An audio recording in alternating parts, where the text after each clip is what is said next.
Good morning students.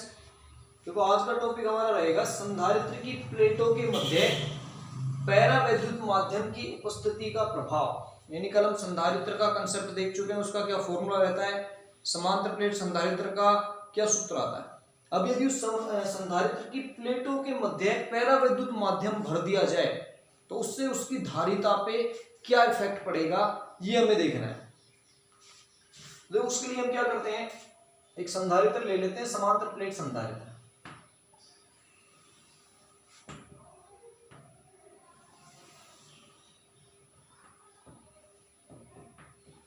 ये इसकी धनात्मक प्लेट है, ये इसकी ऋणात्मक प्लेट है।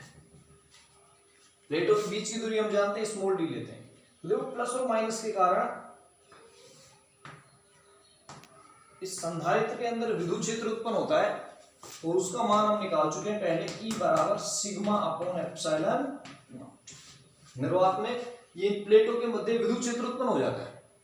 अब यदि इस संधारित्र की प्लेटों के मध्य पैरावैद्युत माध्यम यानी मोम, पैराफिन, अभ्रक, रबर, इनमें से किसी भी पदार्थ को यदि इसके मध्य भर दिया जाए तो उसकी उपस्थिति से इस विद्युत क्षेत्र पे या इस संधारित्र की धारिता पे क्या इफेक्ट पड़ेगा, वो हमें निकालना है। तो देखो पैरावैद्युत पदार्थों के लिए हम जानते हैं कि यदि किसी पैरावैद्युत पदार्थ को बाह्य विद्युत क्षेत्र में रख दिया जाए तो उसके अणु बाह्य विद्युत क्षेत्र की दिशा में संरेखित हो जाते हैं। इस चैप्टर का पहले दिन जो हमने लेक्चर पढ़ा था उसमें हमने यही समझा था कि पैरावैद्युत पदार्थ को बाह्य विद्युत क्षेत्र में रखने पे क्या इफेक्ट होता है।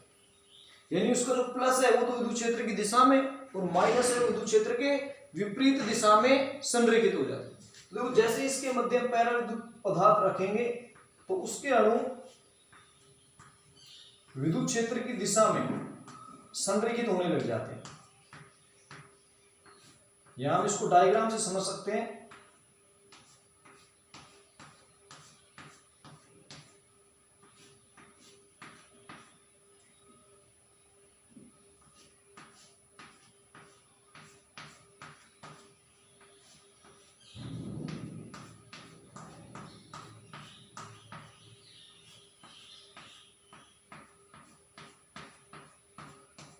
देखो ये संधारित्र की प्लस प्लेट है, माइनस प्लेट है। जो माइनस है वो प्लस की ओर और प्लस है वो माइनस की ओर। यानी जो धनात्मक आवेश है वो विद्युत क्षेत्र की दिशा में और ऋणात्मक आवेश है वो विद्युत क्षेत्र के विपरीत दिशा में संरेखित हो जाता है। यानी इधर माइनस प्लस माइनस प्लस। तो पैरावैद्युत पदार्थ को बाह्य विद्युत क्षेत्र में रखते ही उसके जो अणु है वो बाह्य विद्युत क्षेत्र की दिशा में संरेखित हो जाते हैं। तो इससे होगा क्या, जो माइनस ऋणावेशित प्लेट है उसके नजदीक सारे प्लस है और जो धनावेशित प्लेट है उसके नजदीक सारे क्या है, माइनस है। लेकिन इस बीच वाले को देखे देखो, ये plus minus plus minus plus minus plus minus, यहां भी प्लस माइनस प्लस माइनस। तो जो बीच वाले जितने भी आवेश हैं, ये जितने भी आवेश हैं ये वाले, ये सारे एक दूसरे को क्या कर लेते हैं, निरस्त कर लेते हैं। लेकिन जो इस ऋणात्मक प्लेट और धनात्मक प्लेट के पास में स्थित आवेश है वो निरस्त नहीं होंगे। ये इसमें इंपॉर्टेंट पॉइंट है कि बीच में जितने भी आवेश होंगे ये प्लस माइनस एक दूसरे को निरस्त कर देते हैं। लेकिन जो प्रारंभ में माइनस प्लेट के पास में प्लस आवेश है और प्लस प्लेट के पास में जो माइनस आवेश है, प्रेरित जो आवेश है, वो निरस्त नहीं होंगे। तो इससे होगा क्या कि इस ऋणात्मक प्लेट के पास में एक प्रेरित आवेश उत्पन्न हो जाएगा जिसको हम पृष्ठीय आवेश घनत्व के रूप में लिखेंगे प्लस सिग्मा पी। ये प्रेरित पृष्ठीय आवेश घनत्व है जो माइनस प्लेट के पास उत्पन्न हो जाता है और ऐसे प्लस प्लेट के पास में उत्पन्न हो जाता है माइनस सिग्मा पी। इस माइनस के कारण माइनस सिग्मा पी प्रेरित आवेश है, प्रेरित पृष्ठीय आवेश घनत्व, इसके पास में प्लस सिग्मा। इसका मतलब इन दोनों प्लेटों के अंदर या प्लेटों के पास में संधारित्र के अंदर दोनों तरफ प्रेरित आवेश उत्पन्न हो जाता है। ऋणात्मक प्लेट के पास में प्लस सिग्मा पी और माइनस धनात्मक प्लेट के पास में माइनस सिग्मा पी। तो इसके अंदर भी एक विद्युत क्षेत्र उत्पन्न होगा। विद्युत क्षेत्र हम जानते हैं विद्युत बल रेखा प्लस से कहा जाती है माइनस की ओर। तो इस संधारित्र के अंदर हम यहां बनाए, इस संधारित्र के अंदर भी एक प्रेरित विद्युत क्षेत्र उत्पन्न होगा जिसे हम क्या कह सकते हैं, ईपी नाम दे देंगे। ई था बाह्य विद्युत क्षेत्र और ईपी हो गया प्रेरित विद्युत क्षेत्र। तो ये इफेक्ट पड़ता है किसी संधारित्र की प्लेटों के मध्य पैरा विद्युत माध्यम रखने पर उस संधारित्र के मध्य बाह्य विद्युत क्षेत्र के विपरीत दिशा में एक प्रेरित विद्युत क्षेत्र उत्पन्न हो जाता है, जिसको हमने किससे नोट किया है, ईपी से। अब देखो दोनों के मान रखे, ई का मान क्या है, सिग्मा अपॉन एप्सिलॉन नॉट। यदि मैं ईपी का मान रखूं तो ईपी बराबर क्या आएगा, ईपी बराबर आएगा सिग्मा पी अपॉन एप्सिलॉन।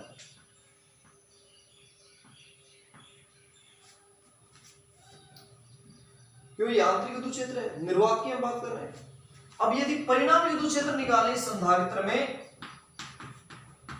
परिणामी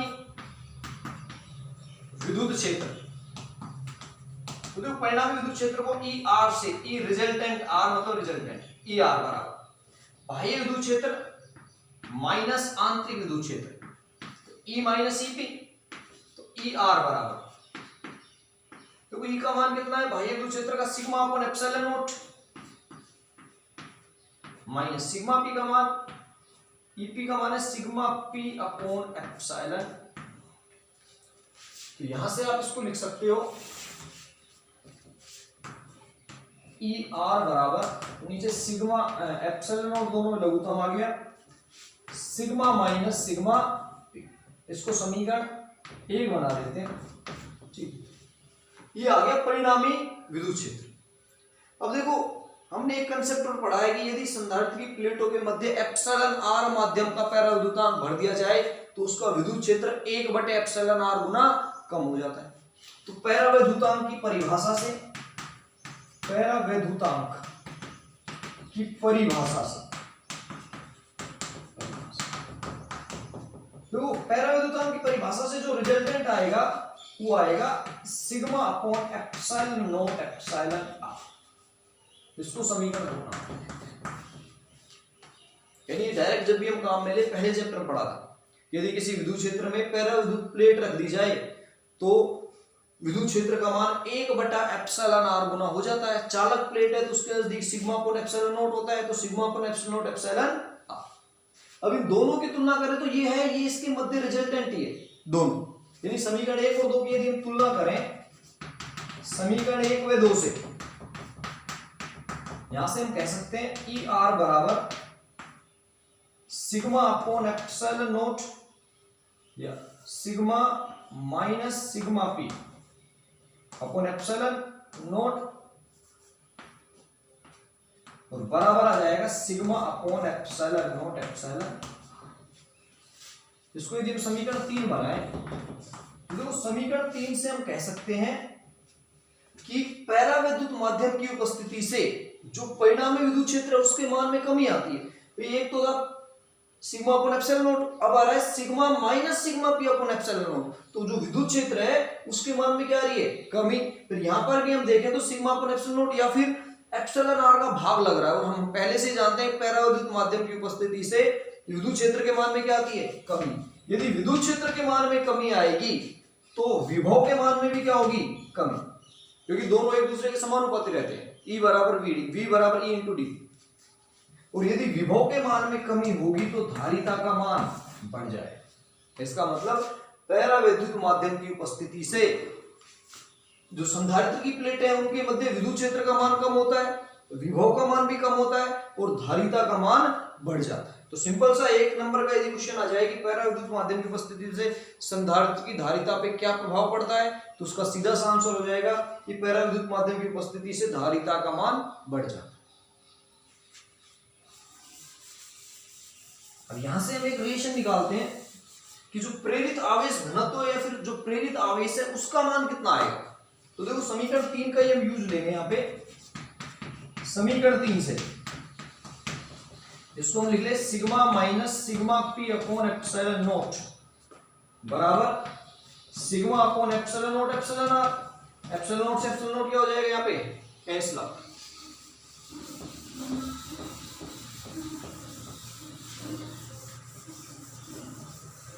तो यहां से हम सिग्मा पी का मान निकालते हैं, तो माइनस सिग्मा पी बराबर sigma upon epsilon R minus sigma. इस सिग्मा का पक्षांतर कर दिया, या दोनों में से माइनस कॉमन ले लेंगे, तो ये हो जाएगा sigma minus sigma upon epsilon R, minus minus क्या हो गया यहाँ पे कैंसिल आउट, तो सिग्मा पी का मान आ जाएगा, सिग्मा को यहाँ से कॉमन ले लो, 1 माइनस 1 अपॉन एप्सिलॉन आर। यानी यहां से हम कह सकते हैं जो प्रेरित आवेश है, प्रेरित आवेश या प्रेरित पृष्ठीय आवेश घनत्व सिग्मा पी का मान होगा sigma 1 minus 1 upon epsilon R. यह देखो हम जानते हैं सिग्मा बराबर होता है क्यू अपॉन ए, एकांक क्षेत्रफल में उपस्थित आवेश ही पृष्ठीय आवेश घनत्व सिग्मा कहलाता है। यदि यहां सिग्मा पी की जगह मैं लिखूं क्यू पी, तो क्यू पी अपॉन ए बराबर q upon a 1 minus 1 upon epsilon r, a से ही कैंसिल आउट हो जाएगा, तो क्यू पी बराबर q into 1 minus 1 upon epsilon r, ये आ जाता है प्रेरित आवेश का। तो पहले चैप्टर में हमने एक फॉर्मूला पढ़ा था कि स्थिर विद्युत प्रेरण द्वारा कितना आवेश उत्पन्न होता है, वहां हमने एक फॉर्मूला लिखा था कि किसी भी वस्तु पे स्थिर विद्युत प्रेरण से कितना आवेश आएगा, q डैश बराबर q 1 minus 1 upon epsilon R. और जब आपको बोला गया था चौथे चैप्टर में हम इसका डेरिवेशन करेंगे, तो ये उसका डेरिवेशन है कि जो प्रेरित आवेश का मान है वो कितना होगा, वो होता है q डैश लिखा था हमने qp की जगह, वहां पे qp प्रेरित आवेश है q 1 माइनस 1 अपॉन एप्सिलॉन। उस फॉर्मूले को हम यहां से आसानी से समझ सकते। तो ये हो गई कि प्रेरित पृष्ठीय आवेश घनत्व के मान कितना आएगा, प्रेरित आवेश का मान कितना होगा। अब इसके बाद यदि हम जो वैद्युत प्रवृत्ति है उस वैद्युत प्रवृत्ति के साथ इसका संबंध देखें,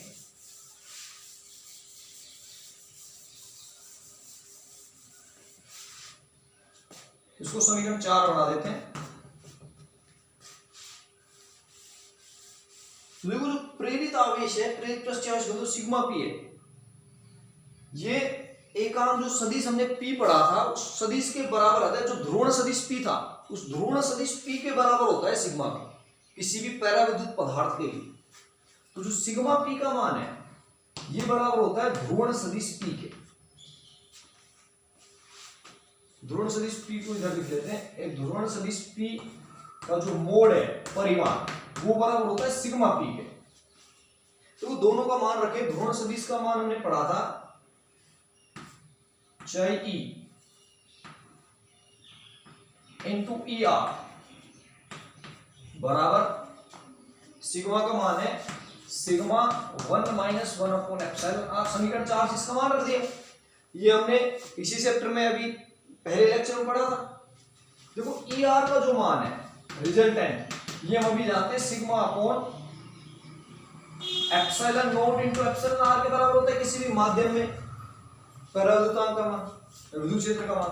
तो चाई ई into sigma upon epsilon naught epsilon are बराबर sigma into 1 minus 1 upon epsilon are.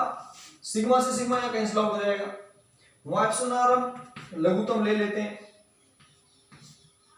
तो इसको काई ई भी बोल देते हैं, into 1 upon epsilon naught epsilon are बराबर, ये देखो लघुत्तम लेंगे तो epsilon R minus 1 upon epsilon are, epsilon R से एप्सिलॉन आर क्या हो जाएगा कैंसिल आउट, तो काई ई या चाई ई बराबर आ जाएगा epsilon naught into epsilon R minus 1। यह आ जाता है पदार्थ की वैद्युत प्रवृत्ति और पैरावैद्युतांक में संबंध। चाहे काई ई बराबर epsilon naught epsilon R minus 1। तो इसका न्यूमेरिकल क्वेश्चन में हम क्या करते हैं, यूज करते हैं। तो ये हमारा टॉपिक हो गया पैरावैद्युत माध्यम की उपस्थिति में संधारित्र पे क्या इफेक्ट पड़ता है। अब इसका हम यूज देखते हैं कि यदि किसी संधारित्र को पूरी तरीके से पैरावैद्युत माध्यम से भर दिया जाए समांतर प्लेट संधारित्र को, तो उसकी धारिता का फॉर्मूला क्या होगा।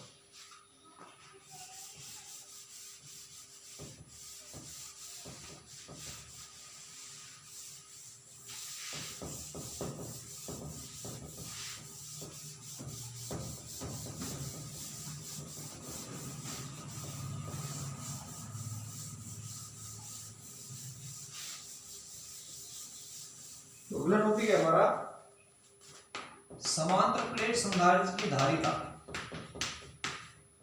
समांतर प्लेट संधारित्र की धारिता। Epsilon not a upon D कल हम निकाल चुके हैं, लेकिन आज पैरा विद्युतांक के लिए पढ़ेंगे समांतर प्लेट संधारित्र की धारिता जब पैरा विद्युत पदार्थ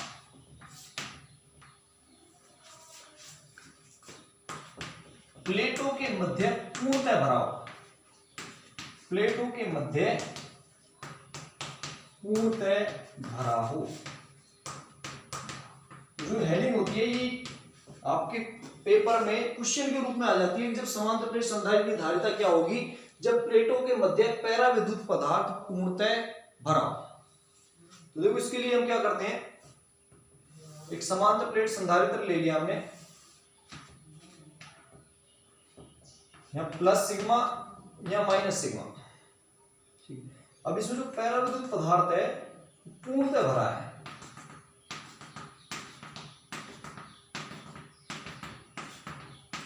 इसका जो क्षेत्रफल है वो है कैपिटल ए प्लेटों का, और बीच की दूरी है वो है स्मॉल डी। जो इसका पैरा विद्युतांक है वो है एप्सिलॉन आर, यानी एप्सिलॉन आर पैरा विद्युतांक का पैरा विद्युत पदार्थ पूर्णतः हमने इसमें भर दिया।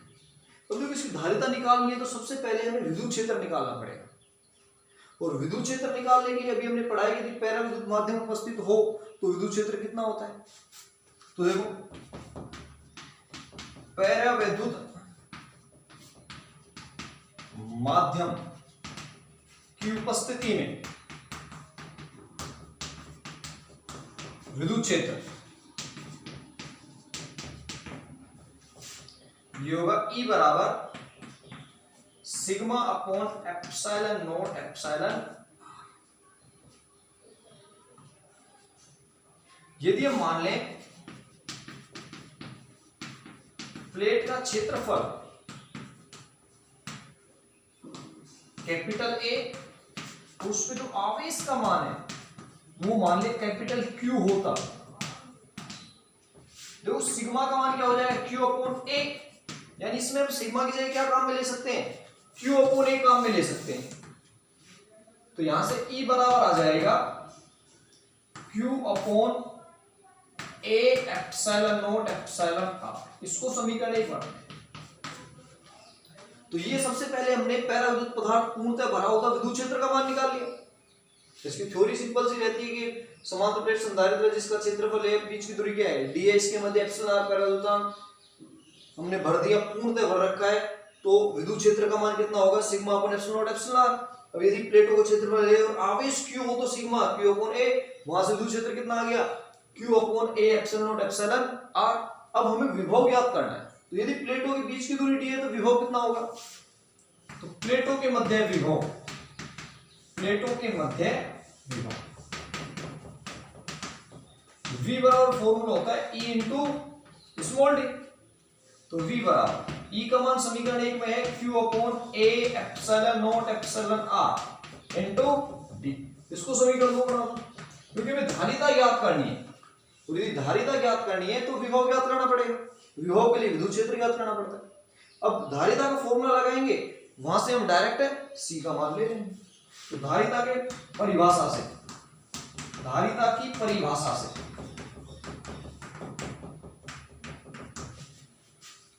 देखो C बराबर होता है Q अपॉन V। समीकरण 1 से 2 से मान रख दे C बराबर Q अपॉन V का मान है Q upon A epsilon naught epsilon R into D। Q से Q कैंसिल आउट हो जाएगा, बाकी से ऊपर चले जाएंगे। तो यहां से C बराबर आ जाता है C बराबर epsilon naught epsilon R A upon D। तो D नीचे रहेगा, A epsilon naught epsilon R कहां जाएंगे ऊपर, तो epsilon naught epsilon R A upon D। ये इसको हम ऐसे लिखें, एप्सिलॉन आर को आगे ले लेते हैं, ये बचेगा epsilon not A upon D। और ये किसका मान था, निर्वात में धारिता थी, निर्वात में धारिता, धारिता इसको C नोट हम कह सकते हैं, C नोट निर्वात के। तो देखो माध्यम में C बराबर आ जाएगा epsilon R into C note. इसका मतलब माध्यम की उपस्थिति में धारिता का मान एप्सिलॉन आर गुना बढ़ जाता है। तो यदि समांतर प्लेट संधारित्र की प्लेटों के मध्य पराविद्युत पदार्थ पूरी तरह से भर दिया जाए तो उसकी धारिता का मान एप्सिलॉन आर गुना बढ़ जाता है। ये हो गया हमारा इसका पहला केस। अब यदि प्लेटों के मध्य आंशिक रूप से भरा हो या भिन्न भिन्न पराविद्युतांक की प्लेटें भरी हो तो फिर धारिता का मान क्या होगा, ये नेक्स्ट क्लास में पढ़ेंगे। Thank you.